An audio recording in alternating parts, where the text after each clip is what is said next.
여러분, 살다 보면 가장 쓰라린 순간은 내가 마음을 다해 베풀었던 사람이 오히려 등을 돌리는 순간입니다. 돈으로든 마음으로든 시간으로든 정성으로든 정말 아낌없이 내어줬는데 그것이 고마움으로 돌아오지 않고 오히려 당연한 권리처럼 변해버릴 때 우리는 큰 상실감을 느끼게 됩니다. 한번 떠올려 보십시오. 친구를 위해 기꺼이 지갑을 열고 어려울 때 발 벗고 나서줬는데 시간이 지나자 그 친구가 감사함은커녕 더 많은 것을 요구하고 조금이라도 도와주지 않으면 실망했다는 표정을 지을 때가 있습니다. 이럴 때 여러분의 마음 속엔 내가 왜 이렇게까지 했을까 하는 허탈감과 분노가 동시에 일어납니다. 사람의 본성은 받으면 감사하는 듯 보이지만 실제로는 받을수록 익숙해지고 익숙해질수록 더 큰 것을 기대합니다. 이것이 인간관계에서 베풀미 도구로 바뀌는 지점입니다.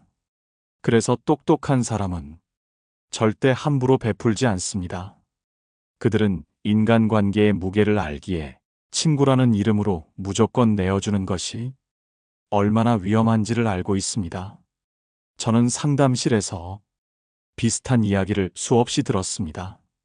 특히 노년기에 접어든 분들이 젊을 땐 친구들 도와주느라 바빴는데 정작 늙으니 곁에 아무도 없더라 라고 고백하는 경우가 많습니다.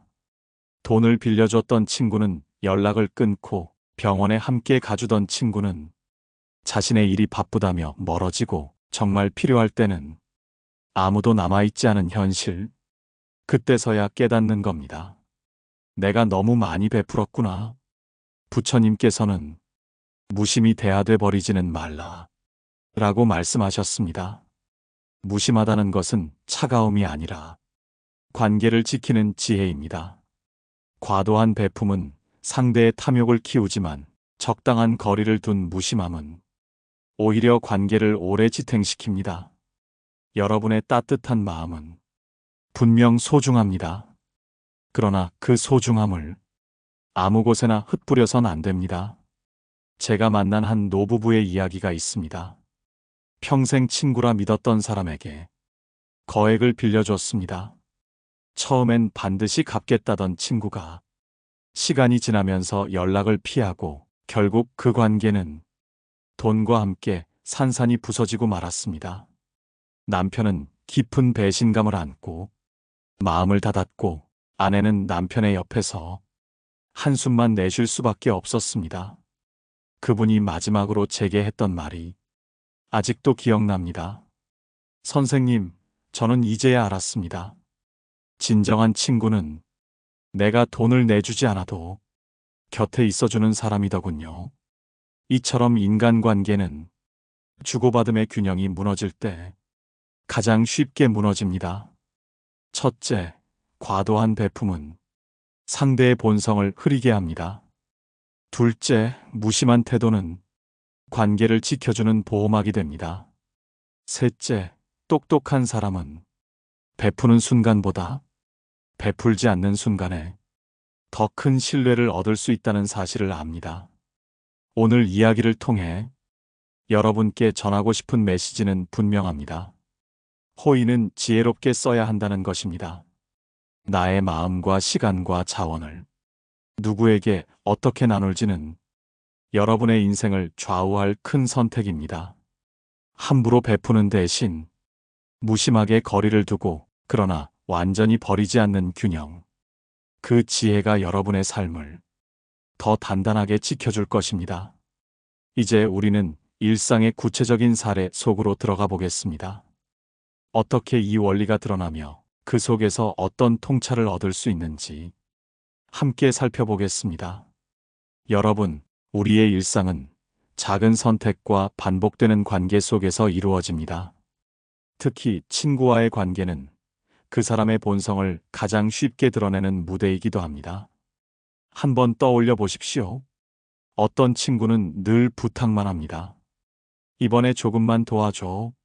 다음엔 내가 꼭 보답할게.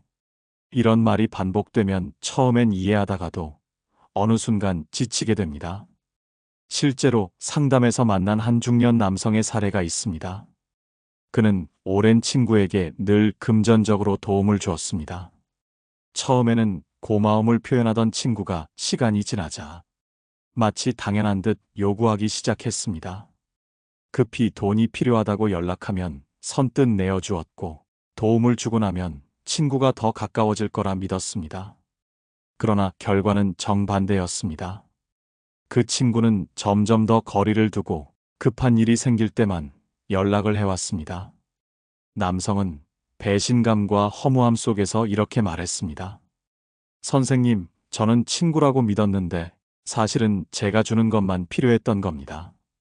여러분, 이것이 바로 인간관계의 무서운 본질입니다. 받는 사람은 고마움보다 욕심을 키우기 쉽습니다. 베풀면 더 큰 것을 요구하게 되고, 그 요구가 채워지지 않으면 오히려 실망과 불만으로 변합니다. 그래서 똑똑한 사람은 일상에서 이런 신호를 빠르게 감지합니다. 무심한 태도로 거리를 두고 관계를 적당히 유지하는 것이 자신을 지키는 길임을 압니다. 또 다른 사례가 있습니다. 한 여성은 친구들과의 관계에서 늘 중심이었습니다. 생일이면 선물 준비도 가장 정성스럽게 했고, 모임 자리에서는 항상 계산을 맡아왔습니다. 덕분에 친구들에게 인정받고 있다고 믿었죠.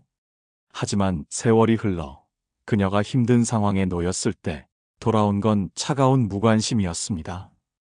그녀가 도움을 청하자 나도 지금 사정이 안 좋아서라는 말만 돌아왔습니다. 그제야 깨달았습니다. 내가 베푼 건 우정이 아니라 친구들에게는 단순히 편리한 이익이었음을 말입니다. 여러분, 이처럼 일상 속 작은 선택이 쌓여 관계의 성격을 결정합니다. 호의를 쏟는다는 건 결코 잘못이 아닙니다. 하지만 그것이 상대의 본성을 흐리고 관계를 불평등하게 만든다면 결국 독이 됩니다. 부처님 말씀처럼 무심하게 대하돼 버리지 않는 태도가 필요합니다. 무심함은 냉정이 아니라 상대를 바로 보게 만드는 힘입니다. 첫째, 베품은 감사로 이어지지 않고 습관으로 굳어질 수 있다는 점을 기억해야 합니다. 둘째, 친구의 본성은 받을 때가 아니라 주지 않을 때 드러난다는 사실을 잊지 말아야 합니다. 셋째, 인간관계는 주고받음의 균형 속에서만 오래 지속됩니다. 여러분도 혹시 비슷한 경험이 있지 않으신가요? 도움을 줄 땐 가까워질 거라 믿었는데 결국 관계는 더 멀어지고 내 마음만 지쳐버린 순간들. 그 순간이 바로 무심함의 지혜를 배워야 할 때입니다. 이제 우리는 또 다른 사례를 통해 인간관계의 위험 요소가 무엇인지, 그리고 그것을 어떻게 지혜롭게 넘어설 수 있는지를 더 깊이 들여다보겠습니다. 여러분, 인간관계의 진짜 위험은 겉으로는 좋은 사람처럼 보이지만 속으로는 나를 이용하려는 마음이 숨어 있을 때입니다. 이런 사람들은 대체로 처음에는 극도로 친절하고 부드럽게 다가옵니다. 작은 호의에도 과한 칭찬을 하고 늘 넌 정말 좋은 친구야 라는 말을 입에 달고 다니죠. 그러나 그 말의 끝에는 보이지 않는 계산이 숨어 있습니다. 상담을 하면서 만났던 한 남성의 이야기를 들여보겠습니다. 그는 직장 생활 내내 사람 좋다는 말을 듣는 게 기쁨이었습니다. 특히 동료들이 부탁하면 거절하지 않았습니다. 밤늦게까지 남아 일을 대신해 주기도 하고 개인적인 부탁도 흔쾌히 들어주곤 했습니다. 하지만 시간이 지나자 동료들의 태도가 변했습니다. 감사 대신 이번에도 좀 해줄 수 있지? 라는 무심한 요구가 당연한 일처럼 자리 잡았습니다. 결국 그는 스스로 번아웃에 빠졌고 마음을 다해준 만큼 상처를 떠안게 되었습니다. 여러분, 이것이 바로 관계 속에서 가장 위험한 요소입니다. 호의를 베풀면 친밀해질 거라는 믿음. 그러나 실제로는 호의가 사람의 본성을 시험하게 되고 그 본성이 탐욕으로 기울어져 있으면 관계는 순식간에 무너져 버립니다. 그래서 똑똑한 사람은 이런 순간을 알아차립니다. 무조건적인 도움 대신 선 그어진 거리에서 서로를 지켜보는 선택을 합니다. 한 여성의 경우도 있었습니다. 오랜 친구가 늘 힘들다고 하소연하면 언제나 들어주고 시간을 내주고 심지어 본인의 가정사까지 미뤄가며 챙겨주었습니다. 처음엔 그 친구가 큰 힘을 얻는 듯 보였습니다. 그러나 시간이 지날수록 친구는 오히려 의존만 커지고 그녀의 호의가 조금이라도 줄면 내가 변했다는 원망을 쏟아냈습니다. 그때 그녀는 크게 깨달았습니다. 내가 준 건 우정이 아니라 상대의 의존을 키우는 독이었구나. 여러분, 이런 경우가 왜 생길까요? 첫째, 인간은 본능적으로 쉽고 편한 길을 선택합니다. 누군가 대신 해주고 누군가 늘 채워준다면 스스로 노력하려 하지 않습니다. 둘째, 관계 속에서 한쪽이 계속 주기만 하면 균형이 무너지고 결국 무시당합니다. 셋째, 거절하지 못하는 사람일수록 상대에게 이 사람은 언제든 쓸 수 있다는 잘못된 신호를 주게 됩니다. 그래서 똑똑한 사람은 무심한 태도로 거절할 줄 알고 관계의 선을 긋습니다. 이 무심함이야말로 상대를 교만하게 만들지 않고 자신의 삶을 지켜내는 길입니다. 부처님 말씀에도 탐욕은 마음의 불이다라는 구절이 있습니다. 한 번의 호의가 탐욕의 불씨가 되어 상대의 마음을 불태울 수 있다는 뜻입니다. 무심하게 거리를 두는 것은 상대의 불씨가 커지지 않게 바람을 차단하는 것과 같습니다. 여러분, 한번 생각해 보십시오. 혹시 여러분 곁에도 늘 받는 데만 익숙한 친구가 있지 않습니까? 내가 힘들 땐 외면하면서 자신이 필요할 땐 손 내미는 사람. 그 순간이 바로 관계를 다시 정의해야 할 때입니다. 이제 우리는 조금 더 깊이 들어가 보겠습니다. 철학자와 역사적 인물, 그리고 불교의 가르침을 통해 왜 똑똑한 사람은 베풀지 않고 무심함으로 관계를 지켜가는지 그 근본적인 이유를 살펴보겠습니다. 여러분, 인간관계의 본질을 더 깊이 이해하려면 역사 속 인물과 철학자들의 통찰, 그리고 부처님의 가르침을 빌려야 합니다. 시대를 초월한 지혜는 언제나 인간의 본성을 꿰뚫고 있기 때문입니다. 그리스의 철학자 소크라테스는 지나친 호의는 결국 원망을 낳는다 라고 말했습니다. 사람은 받은 만큼의 고마움을 오래 간직하지 못합니다. 오히려 그 고마움이 사라진 자리에 다음에도 받아야 한다는 기대가 들어앉습니다. 그러다 그 기대가 충족되지 않으면 감사 대신 원망이 자리하게 됩니다. 여러분이 아무리 선의로 행동했더라도 상대의 마음은 그렇게 변질될 수 있다는 겁니다. 중국의 사상가 장자는 큰 은혜는 원수와 같다라고 했습니다. 큰 은혜를 받은 사람은 오히려 그 은혜가 짐이 되어 받은 일을 불편하게 느낍니다. 이 말은 인간의 본성이 얼마나 불완전한지를 보여줍니다. 내가 베풀면 관계가 깊어진다고 생각하지만 실제로는 그 반대로 멀어지기도 하는 이유가 여기 있습니다. 불교에서도 같은 맥락을 전합니다. 부처님께서는 무심히 하되 버리지 말라 라고 말씀하셨습니다. 무심하다는 것은 상대에게 냉정하게 등을 돌리는 것이 아니라 내 마음을 지키면서도 상대와의 거리를 적절히 유지하는 지혜입니다. 이 태도가 있어야 상대의 탐욕이 자라지 않고 나 역시 상처받지 않습니다. 저는 상담 중에 종종 쇼펜하우어의 말을 인용하곤 합니다. 그는 인간관계를 고슴도치의 비유로 설명했습니다. 고슴도치 두 마리가 추위를 피하려고 다가서면 가시 때문에 서로를 찌릅니다. 하지만 너무 멀어지면 추위에 얼어 죽게 되죠. 그래서 고슴도치들은 서로를 찌르지 않을 만큼의 거리, 그러나 추위에 떨지 않을 만큼의 거리에서 함께 살아갑니다. 인간관계도 똑같습니다. 무심함이란 바로 이 거리 조절의 지혜입니다. 여러분, 왜 똑똑한 사람은 베풀지 않을까요? 첫째, 인간관계는 균형이 깨지는 순간 무너지기 때문입니다. 둘째, 사람의 본성은 받으면 감사하는 것이 아니라 더 큰 것을 요구하는 방향으로 흐르기 쉽기 때문입니다. 셋째, 무심함 속의 절제가 오히려 관계를 오래 지속하게 만들기 때문입니다. 노자의 도덕경에도 이런 말이 있습니다. 크게 주지 말라. 크게 주면 크게 잃는다. 이는 단순한 물질의 손실이 아니라 마음의 상실을 뜻합니다. 크게 베푼 만큼 상대는 더 크게 실망할 가능성이 있고 그 실망은 오히려 관계를 끊어버리는 칼이 됩니다. 여러분, 혹시 지금 누군가에게 지나치게 베풀고 있지는 않습니까? 내가 주지 않으면 관계가 끊어질까 두려워서 억지로 웃고 억지로 내어주고 있지는 않습니까? 그렇다면 이미 그 관계는 건강한 균형을 잃었다는 신호일지도 모릅니다. 부처님은 이렇게 말씀하셨습니다. 모든 집착은 괴로움의 뿌리다. 베품도 집착이 되면 괴로움으로 변합니다. 무심함이란 집착을 내려놓고 관계를 자연의 흐름에 맡기는 태도입니다. 그 속에서 오히려 더 단단한 우정과 더 오래가는 인연이 남게 됩니다.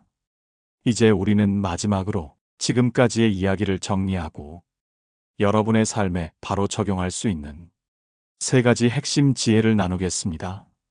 그리고 여러분이 앞으로 어떤 태도로 인간관계를 이어가야 하는지 따뜻한 조언을 드리겠습니다. 여러분, 오늘 우리가 함께 나눈 이야기를 정리해 보겠습니다. 주제는 단순합니다. 똑똑한 사람은 절대 친구들에게 함부로 베풀지 않는다는 것. 그 이유는 단순한 인색함이 아니라 오히려 더 깊은 지혜와 배려에서 비롯됩니다. 첫째, 인간관계의 균형을 지키기 위함입니다. 관계란 주고받음이 맞아야 오래갑니다. 한쪽이 계속 주기만 하면 상대는 그것을 은혜가 아니라 권리로 착각합니다. 그러면 언젠가 반드시 무너집니다. 그래서 똑똑한 사람은 처음부터 경계선을 지킵니다. 둘째, 사람의 본성을 바로 보기 위함입니다. 사람은 받을 때가 아니라 주지 않을 때 본 모습이 드러납니다. 무심하게 거리를 두어 보아야 그 사람이 진정한 친구인지 아니면 이익 때문에 곁에 있는지 알 수 있습니다. 셋째, 무심함이야말로 관계를 오래 지켜주는 힘이라는 사실입니다. 무심함은 차갑거나 무관심한 태도가 아닙니다. 적당한 거리에서 상대의 탐욕을 키우지 않고 나의 마음도 지키는 지혜입니다. 이 지혜가 있을 때만 관계는 건강하게 오래갑니다. 여러분, 살아가다 보면 누구나 베풀고 싶은 순간이 찾아옵니다. 그것은 인간으로서 아름다운 마음입니다. 그러나 그 마음이 상대에게 탐욕을 불러일으킨다면 여러분은 결국 상처만 남게 됩니다. 그래서 우리는 무심함을 배워야 합니다. 무심히 지켜보되 필요할 때 작은 손길을 내미는 것. 그것이 오히려 깊고 오래가는 관계를 만듭니다. 저는 상담실에서 늘 이런 말씀을 드립니다. 여러분의 마음은 너무나 소중합니다. 그러니 아무에게나 내어주지 마십시오. 여러분의 호의가 빛을 발하려면 그 호의를 받을 만한 사람을 분별할 줄 아는 눈이 필요합니다. 그 눈이 곧 지혜입니다. 오늘 이야기가 여러분의 마음속에 작은 울림이 되었길 바랍니다. 혹시 여러분도 과거에 누군가에게 베풀고 상처받은 경험이 있나요? 그때 어떤 깨달음을 얻으셨는지 댓글로 나눠주시면 서로에게 큰 힘이 될 것입니다. 그리고 이런 이야기가 더 필요하시다면 구독과 알림 설정도 부탁드립니다.